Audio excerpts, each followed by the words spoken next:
Intra Bavarene Suratara Piao. Suratari, Sanani, Jove, Saragu, Momentucha. Eragen, Eragen Gurumeti, Reshise, Jire, Jinjaro. Alunga Igaya Lanchi Chite, Prenivan Samu, Lugi, Loarame, Luxoro. Irana Manamelo Dining and Baja Qua. Manamelo Dining and Masu Prenivan Samuel, Kusana Mata. Every Manamelo Dining and Prenivan Sam Baja, Subika, Baja. In Yambin, Napayama, Kagua, Prenivan Sandia. Could be a king was to be there. You don't like king, you don't like king. Never like king, never like him, never go to me. So we got to have some like some book. Time a Pundra Hampana, Yambi Gara. Time in Yambi, you are gone there. The pen, she ain't got the pen, no pen sheet. There is no pen, a car of Gara,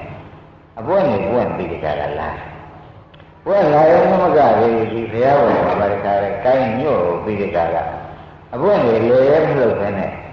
Pama lay in it. Pama they are careful about Jaga. When I like Sagara, how good was not much of.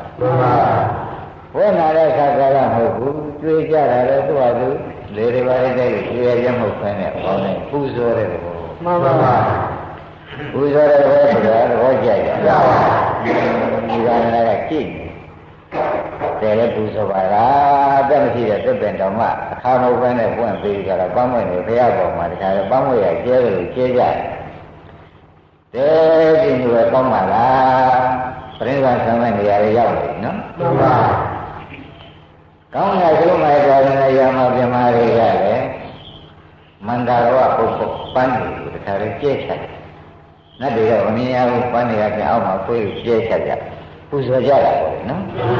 Now some of who's a Jara, so. Jerry Arabian go near a board and did who's a way to a moment be a part. You remember the Maria, someone who can a moment, come and a big Jaya. So whether you're a genius, through my darling, I am of the Maraka, Gala, I don't do so way so that the Garamari think him over. Never going at the Hoja, Mule, a demo pin, a Puzo, Puzo, and Jara, when you don't like a cat. Oh, that is it. That is a Mari, she's on the way, on the way, so big a car. I'm not in it. A demo pin, a Puzo Jara. Then Buddha knew so nobody, no? Every man, you are a member of Gini. Then we are on Susan. And Yemen, when you go in Kakara, open a point, and we have a kind of Twitter, Mandara, Pandi, the Twitter, I didn't know that. Jail. Rana Muja and Home, the Maria Gesha, Galale, who's a jar, we don't have home of him. Now, Dira Muta, they are a school of Yano. A demo in a Buzo Pata, and Madama, two Chava there, not only Buzo Jensen, Buzo Jara, we read a Kino Lesan, Soroma. Yoga Ananda, Upazakova, Upazakiwa, Regua, Rotuniwa, the Manu Dumabri Pano, Ramishi Pano, Nuruma Sari, so that her down, Puzedi. About the Paramaya, Buzaya, Buzidi, there you hold it. In the way you're together, a kind of one of them being a Buzoya, a Miap Buzo, maybe Lepanequa. A Miasum Buzo, maybe Lepane, no? Neither Mandara Bandi, which is a Miasum Buzo, maybe you like it, Jamariga. We can have home in Aboma, who's a Baga, and he's changing flying Vigar, and neither would have Buzo, maybe you like Panequa. A demo dinner, Buzo Baga, elementary day. That is a Buzo Baga, who's a Baga, Mata Bopa, a mere some Buzo, Jen or Chen, down Holy. မှန်ပါမောင်နိုင်ပါလေအမြတ်ဆုံးပူဇော်ခြင်းတော့ဒါမဟုတ်သေးဘူးတဲ့ဓမ္မတို့သိချင်မှတ်ပါနော်အခုပူဇော်တာဖြင့်တန်းကုန်ပြီဆိုကြပါမှန်ပါဒါအမြတ်ဆုံးပူဇော်ခြင်းမဟုတ်ဘူးဘာတော့လို့မေးတော့မှယောဂအနန္တဓမ္မာနုဓမ္မပရိပါဏောသာမိသိပရိပါဏောအနုဓမ္မစာရီဆိုတော့ဒါတော့မှတ်တရားကတရားကျင့်နေတာမှပူဇော်တယ်မြည်ရကွာမှန်ပါမှန်ပါလေတရားကျင့်နေတာဒီဓမ္မတို့ပူဇော်ပြီးမြည်ပါတယ်တရားအယုသိပြုနေတာတရားကျင့်နေပြီးဒီကရနေတာတရားတိုင်းနှလုံးသွင်းနေတာအဲ့ဒါလွန်ကဲသောပူဇော်ခြင်းဆိုတာကဒါကွာညီတော်နန္ဒရသေသေးချာချာမှတ်တာမှန်ပါဇံလိုက်ပြိဋိဘံဇံဃာနည်းမှာနော်မှန်ပါအဲ့ရညာကောင်းတော့မြောက်ကိုကောင်းပြပြီးကြတာခြေတစ်ဘက်နဲ့ခြေတစ်ဘက်တောင်တင်ပြီးကြတာမကြခင်ပြိဋိဘံဇံတော်မဲ့အချိန်မှာပူဇော်ခြင်းပူဇော်ကပူဇော်တဲ့မှာဖြင့်ဒီပူဇော်တရားကျင့်ပြီးကြတာဓမ္မနုဓမ္မပရိပါဏသာမိစိပရိပါဏအနုဓမ္မဇာရီဆိုရဲကျင့်ကြံကြုတ်ကိုအားထုတ်နေတာဒီဓမ္မကိုဘုရားရှိခိုးနေတာပြပါတယ်သီလဆောက်တည်နေတာတဲ့သာတယ်ဆိုတော့ပူဇော်ကပူဇော်တဲ့မှာလည်းမောင်းနိုင်ဘယ်လိုမှတ်ပါ့မလဲတရားရှိတာအမြတ်ဆုံးပူဇော်တာဒါပဲလို့ဓမ္မတွေမှတ်လိုက်တယ်မှန်ပါအမြတ်ဆုံးပူဇော်တရားကျင့်ပြီးဒီကလာနေတာအမြတ်ဆုံးပူဇော်တာပဲဆိုတာမောင်းနိုင်မှတ်ဖို့မှန်ပါဒါရင်ပူဇော်လိုက်ကြလားပူဇော်ပါဘာလို့မကြရမလဲဘယ်နဲ့ကြောင့်လို့ဆိုတော့ဘုရားရှင်ကိုရမေကြီးအကြောင်းကိုလေဓမ္မတွေဝိသဗုဏ္ဏမဟောမိနားထောင်ကြည့်ပါဦး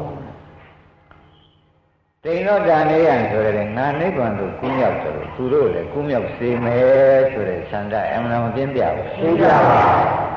ကိလေသာဝဒုက္ခမှာမုတ်တော်မောစေရကိလေသာဝဒုက္ခမှာလွတ်စေမယ်ဆိုတဲ့ကျင့်ဝါပြီးဘုရားဖြစ်ယူလာခဲ့တယ်ဆိုရတဲ့မောင်နိုင်တို့သိရပါလိမ့်မယ်မှန်ပါတိန်တော့ဒါနေရမုတ်တော်မောစေရဘုဒ္ဓဘောရိယငါသစ္စာ၄ပါးနိဗ္ဗာန်တရားကိုသိတယ်လို့တရားဓမ္မတွေလည်းသိစီရမယ်ဆိုပြီးရှင်းသွားပြီးဘုရားအချက်ကိုမရရယူခဲ့တယ်ဆိုတာလေအားလုံးတရားဓမ္မတွေသိမှာပါဘုရားအဲ့တော့သူကနိဗ္ဗာန်ရသွားတဲ့အကျင့်ဟာသူကြိုက်ဆုံးဆိုတာလေသူ့ရည်ရွယ်ချက်ကလည်းဒါပဲဖြစ်နေတော့နိဗ္ဗာန်ရအကျင့်ကျင့်နေတာဟာသူ့အများဆုံးပူဇော်တာပဲခွင့်ကနှစ်ပါးနဲ့ပူဇော်တာအင်းရမင်းကြီးကပူဇော်တာဓမ္မတွေကအမွှေးတိုင်မှုန့်တွေကောင်းငင်တွေဖြူလိုက်ကြတယ်အတိမုတ်တွေနဲ့ပူဇော်ပတ်တာနေကြတာအမြတ်ဆုံးပူဇော်တယ်လို့ငါဘုရားကမယူဘူးကွာဘုရားဒါသေးသေးချာချာမှတ်ထားပါဆိုတော့ဒီဓမ္မတွေလုံးနေတဲ့နိဗ္ဗာန်ရောက်ကြောင်းဖြစ်တယ်ဥပဒနာလုံးကြီးရဲ့စပြီးဒီကရာလုံးနေတာအဖြစ်ပူဇော်ကပူဇော်တဲ့မှာပရမယပူဇာယပရမယလွန်ကဲတော့ပူဇာယပူဇော်ခြင်းမြည်ပြီးဟောတိကြည့်ဆိုတဲ့တိုင်းတဲ့မောင်နိုင်တာအကြီးဆုံးပူဇော်တာကဖြင့်မောင်နိုင်တို့လုံးနေတဲ့ဝေဒနာတွေလုံးနေတဲ့အလုပ်ပါပဲရှင်းကြရှင်းပါအကြီးဆုံးပူဇော်တာကဖြင့်ဝိပဿနာအလုပ်လုပ်ပြီးကြလားနိဗ္ဗာန်မျက်မှောက်ပြုတဲ့အလုပ်ကိုလုံးနေတာဒီဒါအကြီးဆုံးပူဇော်ပွဲကြီးကိုမှတ်လိုက်ကြပါသဘောပါကြပါဒါပြန်တို့မှာတရားဓမ္မတွေကတရားပဲကျူးစာနေရတာပဲဒီပြန်တွေကလေ့ကျင့်နေတယ်လို့မောင်နိုင်တို့ကိုသံဃာတွေကအောင်းမိနေပါနဲ့မှန်ပါအကြီးဆုံးပူဇော်တဲ့အထက်မှာအကြီးဆုံးကိုရထားလို့ရှင်းဖြစ်အငယ်တွေကတွန်းဝင်သွားတယ်ဆိုလို့ရှိရင်လည်းမလွဲပါဘူးမှန်ပါရှင်းရရှင်းပါဒါမှမလုပ်သေးလို့ရှင်းပြန်အကြီးဆုံးပူဇော်တဲ့ဘွားကိုမနှွှဲရသေးဘူးလို့မောင်နိုင်ဆိုတဲ့မရှိဆိုတတ်ပါရှင်းပြီရှင်းပါကောင်းပြီဒါဖြင့်ဓမ္မဓမ္မနုဓမ္မပရိပန္နောသာမိသိပရိပန္နောမနုဓမ္မဇာတိဆိုတဲ့ဥစ္စာအကြီးဆုံးပူဇော်တဲ့နေရာဖြင့်ဓမ္မတို့သိတဲ့တိုင်နိဗ္ဗာန်ရောက်ကြောင်းဖြစ်တဲ့အနည်းဆုံးကြောင်းဖြစ်တဲ့ဥပဒနာအလုပ်လုပ်နေတာဟာအကြီးဆုံးပူဇော်နေတာပဲလို့သုံးထည့်ကြချပါမှန်ပါရှင်းကြရှင်းပါအကြီးဆုံးပူဇော်ပွဲဘယ်ပွဲပါလဲဥပဒနာရောက် တရားကျင့်နေတဲ့အလုပ်ဒီအကြီးဆုံးပူဇော်ပွဲအလုပ်ပါပဲဆိုတာသိသိချာချာမှတ်ပါတရားကျင့်နေတဲ့အလုပ်ဒီအကြီးဆုံးပူဇော်ပွဲဘယ်ချိန်ဟောတယ်ဆိုရလဲမောင်နိုင်ခုအကိုကမလုံးတော့ဘူးပြိဋိဘံသံမဲလို့မြောက်တို့ခေါင်းပြုပြီးခြေတစ်ဘက်ကအောက်ခြေဘက်ကရှင်ဘောတစ်ချက်ကခက်ကိုယ်ကိုယ်လေးထားမှဘုံတရားနဲ့နေတဲ့အချိန်မှာပဲအငင်းပင်မျိုးတစ်ခုကလည်းအခါမပွင့်နဲ့ပွင့်ပြီးအပွင့်နေဖြေကြပြီးပူဇော်ကြတယ်နော်မန္တရဝနပန်းတွေကလည်းပူဇော်ကြဘူးလားပူဇော်ပါဘုရားကိုပန်းမွေရကျဲကြနော်ဓမ္မတွေကလည်းမွေးကြံကြမဟုတ်ဘူးမဖြူကြဘူးအဲ့ဒါလေးကြည့်ပြီးသူဟောတာဒါကပူဇော်တော့ပူဇော်တာပဲကွာတဲ့ခொနည်းကတရားကျင့်ပြီးပူဇော်တာနဲ့စာရင်ရုပ်စာမမြတ်သေးဘူးရှင်းကြအဲ့ဒါကြောင့်ဘုန်းကြီးဓမ္မတွေဒီလုပ်ခြင်းအကြီးဆုံးကိုလိုရှိလို့ရှိရင်အကြီးဆုံးလုပ်ကိုမောင်နိုင်လက်မလုံးမှတော်မှာပဲဆိုတာမှတ်ကြမယ်ဘုရားကကြည်ကျင်တဲ့သဘောကြတယ်ဒါကမလို့ကြပါရင်လည်းတရားတော့ဒီကိစ္စမပူဇော်ရဘူးလို့မဆိုပူဇော်ရပါတယ်နော်တို့တော့အကြီးဆုံးပူဇော်ပွဲကလက်မလို့ရှိနေမှန်ပါမဟုတ်တယ်ဟောတယ်ဒါဘုန်းကြီးကဟောတယ်အလားဘုရားခင်ကိုရမေကြီးကအနန္တပူဇော်ပွဲတဲ့မှာဒီပူဇော်များဆုံးกว่าဆိုပူဇော်တွေကိုအရင်ပြပြီးကြတော့ညီတော်နာကိုယ်တိုင်နဲ့မြင်ပြီးကြတာနေတဲ့တဲကမှာနောက်ဆုံးမဲ့ပြိဋိဘံသံဃာနည်းမှာပြောခဲ့တဲ့ပူဇော်ပွဲကြီးကအပြင်ယနေ့ညရှင်းတော့ပါပြီ။ဒါနဲ့ပူဇော်ကြမယ်။တရားနဲ့ရှိခိုးရမှာမဟုတ်ဘူး။တရားကျင့်နေရမှာမဟုတ်ဘူး။ရှင်းကြ။ရှင်းပါ။ဒါဖြင့်တရားကျင့်တဲ့ဟာကိုယ်ကလည်းပြင်မချီသေးဖြစ်စေမောင်နိုင်ဘာလို့နေတာလဲပူဇော်နေပူဇော်ကပူဇော်တယ်မှာလည်းကိုင်ရှင်းလိုက်ပါဦးအကြီးဆုံးပူဇော်ခြင်းအမြတ်ဆုံးပူဇော်ခြင်းကိုသူလက်ကင်ထားနေတယ်ရှင်းမလားရှင်းပါအဲ့တော့ခေါင်းရပါလိတော့ကိုးပြရတယ်ငါကုမငါနိဗ္ဗာန်ပဲကုမြောက်နိုင်တယ်လို့သတ္တဝါတွေကုမြောက်စေဖို့ငါဖရာစိတ်ကိုအေးရယူလာတယ်ဆိုတဲ့ကျင့်ဝါလုံးတွေလည်းသုံးချက်မရှိဘူးလားရှိပါအဲ့တော့ဘုရားရှင်ကိုရမေကြီးပြောတဲ့ရင်ခွန်ကြီးကဥမာပြောရတော့မယ်ဆိုလို့ရှိရင်ဖြင့်လူတယောက်ကအမှန်ကြီးပန်းပေးတဲ့ကလာတဲ့ခါကြလို့ဖြင့်ရေးစားပါတယ်အမှန်တမ်းရေတော့ချင်တယ်ဆိုလို့ရှိရင်ဖြင့်သမင်းပေးတာနဲ့ရေပေးတာနဲ့မောင်နိုင်သူဘ누구ကပုံမဘ누구ကိုပုံမနှစ်သက်မယ်ဆိုတာဓမ္မတွေတွေးကြည့်ရေပေးတာကိုနှစ်သက်တယ်ဘာကြောင့်လဲဆိုတော့ရေစားလောင်နေတဲ့အခါရေကြည့်မှန်ပါရေစားကောင်းနေတဲ့ရေကြီးပါဒီမှာဘုရားရှင်ကိုရမေကြီးကနိဗ္ဗာန်တည်းဟူသောတရားကိုရရှိခြင်းတဲ့သဘောကိုသူအဓိကထားမှန်ပါသဘောကျအဲ့တော့နိဗ္ဗာန်ရတဲ့အလုံးလုံးနေတာဟာသူ့ပူဇော်တာပဲမှန်ပါရှင်းညနိဗ္ဗာန်ရတဲ့အလုံးလုံးနေတာတရားပူဇော်တရားပူဇော်နေတာဖြစ်သောကြောင့်ငါကရေတောင်းတယ်ဆိုတော့သူတို့ကရေမပေးဘဲနဲ့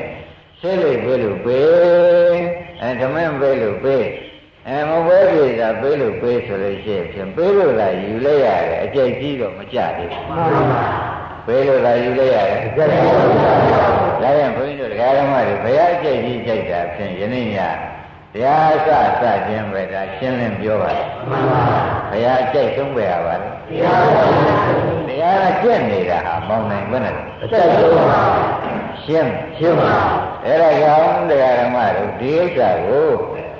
အင်းရင်ပဲမျိုးရမှာမြောက်တော့ကောင်းပြီပြီးဒီကရခြေတစ်ဖက်ဆင်းပြီးခြေတစ်ဖက်ကထအပေါ်ကနေပြီးခက်ကိုယ်လေးတင်ထားမဲ့ဘုံဒရာနဲ့နေတော့မှပူဇော်ပွဲမှာအကြီးဆုံးလက်တွေမြမာတွေပူဇော်ကြတာကိုမြင်တာနဲ့ဒီတော်နဲ့မင်းမြင်မလားဒီပူဇော်ပွဲတွေဟာအမြတ်ဆုံးပူဇော်ပွဲလို့မယူနိုင်အောင်กว่าကျင့်ကြံကြိုးကိုအားထုတ်နေတဲ့ပုဂ္ဂိုလ်ဟာအမြတ်ဆုံးပူဇော်တာပဲกว่าဆိုတာဒီနေရာမှာကိုရှင်းပြမှန်ပါသံဃာသဘောပါပါဒါကြောင့်ဘုန်းကြီးတို့ဓမ္မတွေဘုရားမြတ်ဆုံးပါနဲ့ပူဇော်ပါရမလဲလို့ကိုယ့်ဟာကိုယ်မွေးရင်တော့ဖြေတတ်ကြဘာလုပ်ကြမလဲဘုရားကျင့်နေပါတဲ့ဘုရားကျိုးစားနေကြပါဆိုတဲ့ဥစ္စာကိုဖြင့်ဘုရားဟာအမှန်တမ်းကြောက်ကြောင်မှုတယ်ဆိုတာဖြင့်ညင်းနေဖို့လိုသေးလားမလိုပါဘူးရှင်းပြီနော်ရှင်းပါအဲ့တော့တဲ့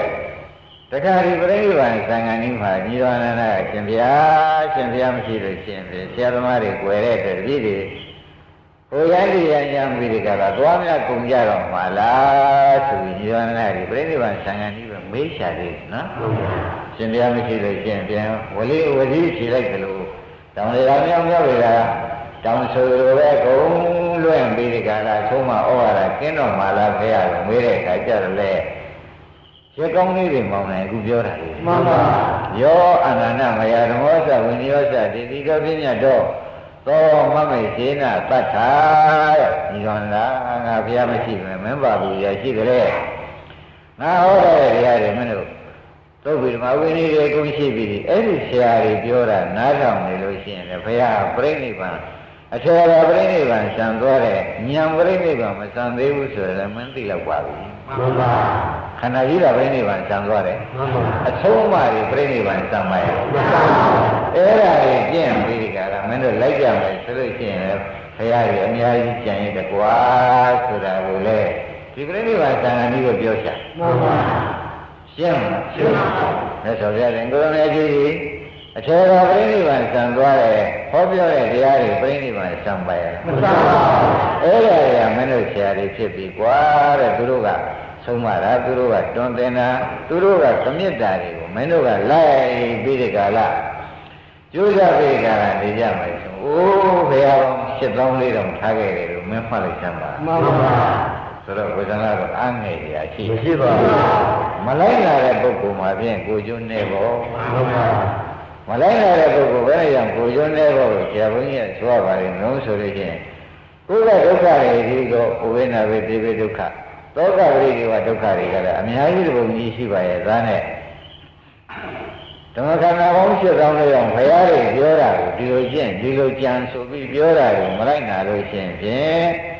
ဒုက္ခရှိရတဲ့ဖြင့်ဒုက္ခမသိတဲ့ပုဂ္ဂိုလ်တွေမှာကိုယ်ပါဝင်ဖြစ်ပါတယ်မှန်ပါမလိုက်နိုင်ရင်နော်ဒုက္ခရှိရတဲ့ဒုက္ခမသိတဲ့ကကိုယ်ပါဝင်မကြဘူးကြောက်အဲ့ဒါကြောင့်ဘုန်းကြီးတို့ဓမ္မတွေဒီခန္ဓာကြီးကိုဘယ်ခန္ဓာဒီခန္ဓာကြီးကဘယ်လိုခန္ဓာပါလဲမလို့လို့မေးတဲ့အခါကျလို့ရှိရင်ဥပိ္ပရှိတဲ့ခန္ဓာကြီးနာဝိရှိတဲ့ခန္ဓာကြီးသေဝိရှိတဲ့ခန္ဓာကြီးသဘောကျသောကပရိသောကဆိုတဲ့ဆိုရင်မှုရှိတဲ့ခန္ဓာကြီးပရိဒေဝဆိုတဲ့ငိုကြွမှုရှိတဲ့ခန္ဓာကြီးငိုကြွမှုရှိတာသူကမြေထွက်လာတာပဲသူကလည်းနားရကျင်တယ်ဆိုတဲ့ဒုက္ခမရှိဘူးရှိပါဘူးသူကြောင့်လည်းသိချမ်းသာတဲ့ဒုက္ခအတော်နဲ့ကမရှိကြဘူးရှိပါဘူးသူကြောင့်လည်းပြင်းစွာပင်ပန်းတဲ့ဥပါယသဆိုတဲ့တရားတွေရှိပါဘူးဒါတွေရှိတဲ့ခန္ဓာကြီးဒါတွေပြည့်စုံရှိတဲ့ခန္ဓာကြီးကိုဒကာဓမ္မတွေကမသိကျင်ဘူးမဆဲကျင်ဘူးဆိုရင်ဖြင့်ဒုက္ခကြီးပွေ့ပိုက်နေရတာကိုပဲလေလူမိုက်မှုကျင့်တတ်တဲ့အိဗယ်ရောက်ပါတယ်မှန်ပါဒုက္ခပွေ့ပိုက်နေရတာလူမိုက်မှုကျင့်တတ်ကောင်းပါလားမကျင့်တတ်ကောင်းပါဘူးဆိုတော့သဘောကျအမှန်တော့မဆိုးပါဘူးဆိုးပါဒါနဲ့ဘုရားခင်ကိုရမေကြီးရတယ်ဒီကလည်းဆုံးမညီလာတာဘာမှမကူနဲ့တော့ဘုရားဘောင်းချက်ဆောင်လိုက်တော့ငါ45ဝါတုံးဘုရားတွေဒီပဲဒီရရတာဟောသီလတွေဟောထားလို့ရှိရင်သီလကိုဟောရတဲ့သီလတရားတွေကိုဘုရားကဒကာဓမ္မတွေဆုံးမဝိပဿနာရှင်လေးကိုဟောရတဲ့တရားတွေဒကာဓမ္မတွေသဏ္ဍာန်ရှိတဲ့ဝိဝိနဝိသေဝိရှိသွားတဲ့ပရိစ္ဆေသမုပ္ပါဒ်ကြီးဖြတ်ဒီလိုမနေဘူးလားမှန်ပါမတရားမဉ္ဇဉ်တရားဘုံဉဏ်တရားတွေကြတယ်ဒကာဓမ္မတွေပရိစ္ဆေသမုပ္ပါဒ်အမြင်နဲ့ကဖြတ်ပြီးဒီကာလဘုံဉဏ်တရားဆိုလို့ရှိရင်ချမ်းသာတဲ့ဥစ္စာရပြီလို့မဆိုရကြဘူးမှန်ပါအဲ့ဒါတွေရပြီးဒီကလာနေလို့ရှိရင်ဖြင့်ဒါသူ့ဆရာစကားနားထောင်လိုက်တဲ့အတွက်သူ့ကျိုးပဲကိုယ်စီကိုယ်ငါခံစားကြရတယ်ဆိုတာလည်းညင်းနေဖို့မလိုပါဘူးရှင်းမလားရှင်းပါအဲ့ဒါကြောင့်အားရမယ်တရားလည်းမရှိပါဘူးဆိုတဲ့အိဗယ်ကိုလည်းယနေ့ရှင်းပြနော်ဒါကွာငါပြောရတဲ့အခုအာယုံတက်ရုံပဲကြံတော့လေရှေ့ရဲ့သိပ်ပြီးဒီကလာမပြောနိုင်တော့ဘူးသူဝิญဉ်ချုပ်ဖို့ကမောင်းတယ်အာယုံတဲ့ရုံပဲကြံတော့လူပြောနေတာကကောင်ကျော်သွားပြီအဲ့တော့ကွာက45ဝါကျွန်းမှာဟောခဲ့ပြောခဲ့အဆုံးအမတွေဟာသိသိကြကြမယ်နောက်ဆုံးမိဆုံးမတဲ့စကားလို့ဆိုပြီးညီတော်နာမင်းမမေ့နဲ့ဘာဟောရပါလဲဆိုတော့တတိပဋ္ဌာန်မမေ့ဟောမယ်ဘာဟောတတိပဋ္ဌာန်ရှင်းမလားတတိပ္ပံဆိုတော့ဝေဒနာရှိတဲ့ပုဂ္ဂိုလ်ဝေဒနာရှိနေဒ စိတ်ရှိတဲ့ပုဂ္ဂိုလ်စိတ်ရှိရုပ်ရှိတဲ့ပုဂ္ဂိုလ်သစ္စာရှိတဲ့ပုဂ္ဂိုလ်အဲ့ဒီလိုတတိပဌာန်မမေ့နဲ့ကွာအဲ့ဒီတတိပဌာန်မမေ့လို့ရှင်းဖြင့်တဲ့မင်းတို့တွေကဆိုဒုက္ခအဆုံးရောက်ပါလိမ့်မယ်သဘောကျတတိပဌာန်မမေ့ရင်ဒုက္ခဘုက္ခနာကြီးကဒုက္ခသစ္စာကြီးအဲ့ဒီဒုက္ခသစ္စာကြီးဆုံးပါလိမ့်မယ်ကွာဒီဒုက္ခသစ္စာကြီးပါတော့ဆုံးပါလိမ့်မယ်တဲ့တတိပဌာန်မမေ့ကြလို့အရိယာဆိုတာဓမ္မရိယဓမ္မနုပတိဝဝရဓမ္မနုပတိဝဆိုတဲ့ဖြစ်မှုပြမှုကိုမမေ့ကြလို့ရှိရင်ဖြင့်သင်္ခါရတရားပြစ်တတ်တယ်ကွာသဘောကျသင်္ခါရတရားပြစ်တတ်တယ်ကွာဆိုတော့ဟာသပစ္စယဆိုတော့ပစ္စယဆိုတာသင်္ခါရမှတ်လိုက်ဟာသပစ္စယဝေဒနာရှင်းမနော်ဟာသပစ္စယလို့ဆိုတော့ဒီကဝေဒနာမပေါ်ခင်လေးမောင်နိုင်ကသူကပြုပြင်တဲ့တရားပါလေမှတ်လိုက်တာမှန်ပါသဘောကျပြုပြင်လိုက်ခြင်းကြောင့်ဟာသပစ္စယဆိုတော့ဟာသပစ္စယဖောက်ရည်ဟူသောပြုပြင်မှုကြောင့်ဟုတ်လားဝေဒနာဒီဥပ္ပဒိဖြစ်ပေါ်လာ၏ဒီလိုမနေဘူးလားနေပါဟာသပစ္စယကပြုပြင်တဲ့တရားဝေဒနာကပြုပြင်လို့ပေါ်တဲ့တရားသဘောကျဟာသပစ္စယကဝေဒနာကပြုပြင်လို့ပေါ်လာတဲ့တရားခန္ဓာတစ်ခုလုံးမှာချုပ်ပြလိုက်ပါတယ်တဲ့ဓမ္မတို့ကဏ္ဍမှာခန္ဓာ၅ပါးရှိနော်တပါးမှမပြုပြင်မဲနဲ့ပေါ်တာတခုမှမရှိဘူးလို့မောင်နိုင်တို့ကိုဆံလာတို့ကဆုံးဖြတ်တယ်ချာမှန်ပါရှင်းမလားရှင်းပါခန္ဓာ၅ပါးရှိတယ်တပါးမှမပြုပြင်မဲနဲ့ပေါ်လာတာဖြင့်ရှိပါဘူး